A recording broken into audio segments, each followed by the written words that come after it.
for me, I think I always loved singing, and I sang for family and everything, and always was kind of a little performer. But then, Joey, the Beatles blew me away. The Beatles. It was, and I thought, wow, I want to play guitar. So I asked my father to buy me a guitar, and I adore my family, but they grew up so poor they didn't realize that they should have gone to a music store. I think he went to a hardware store to get my guitar, my first guitar, and he got this guitar which I always refer to as a GLO. You know what that is? Guitar-looking object. Because that's what it was. That's what everybody starts on. And then I started to learn how to play. And you know that TV series Fame? Yeah. The high school performing arts? I went there. So I went there, learned how to perform, and then I went to university and started writing my songs. And I was at Berkeley, California with some friends, and I heard somebody playing a guitar, and it sounded like an orchestra. And I went over to the guy, I said, "What is that, man?" He says, "It's a Martin guitar." And he said, "Do you want to try it?" I said, "Can I just strum one chord on it?"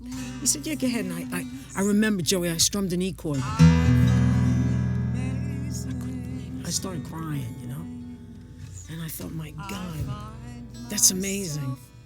And 2 weeks later, my friends chipped in and bought me a Martin guitar. And that started my lifelong love affair with Martin guitars. I think when people start to feel confident and start to actually have access to really good acoustic guitars like Martin's, they're going to start to be inspired to find their own voice and expression, because nobody can say what you feel better than you. And if you authentically say that, everybody's going to get it. You know what I mean? If you're not talking, if you're just a blah, blah, blah, it could almost be background music. But as soon as somebody says something authentic, you perk up and you listen. And that's, I think, I felt like I wanted to say something that I was experiencing. I wanted to talk about what I was going through, and that's what I did. It's like every other craft, people say keep doing it and you'll get there. You keep doing something and you will improve. And that's the greatest reward there is. And songwriting is no different from carpentry or cooking or anything. The more you do it, the better you become. If you start to, keep going at it and develop and be willing to open yourself up to learning all different approaches to songwriting, you can't help but get better at expressing what it is you want to express. Now, that may not translate to $1 million career and a top, a hit single, but that's not why you do this. You do this because it's a passion. If you're lucky, you can make a living at it. And if you're really unlucky, you have the thrill and joy of playing a guitar your whole life. Gee, that sounds like a win-win to me. It's a blessing. As somebody said once, singing is like praying twice. And I love that, and I think that's really true. I mean, just think about it for a minute. First, playing the guitar, it's a wooden instrument. An acoustic guitar is a wooden instrument that vibrates against your body. It's like this totally personal thing. And then singing, you don't have to carry it, you don't have to polish it, you don't have to buy it. It's your voice. And to be able to sing and play is like a thrill.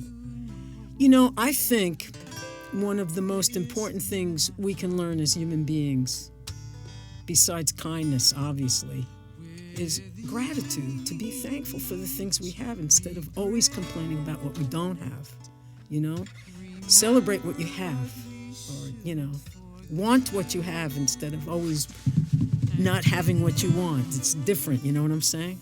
I can tell you it's happened many, many times in my life where I'll be singing and I'll look out and someone will be totally crying. Like not sobbing, but their face is like tears are just pouring out, And afterwards, they'll come up to me and they'll say, "Thank you," And then there have been times where I've looked out and someone is like laughing so hard that that they're just almost hysterical. And they'll come over to me in the pause and say, "Thank you." And then there'll be times when people will come over to me and say because of a particular song they started to rethink something in their life.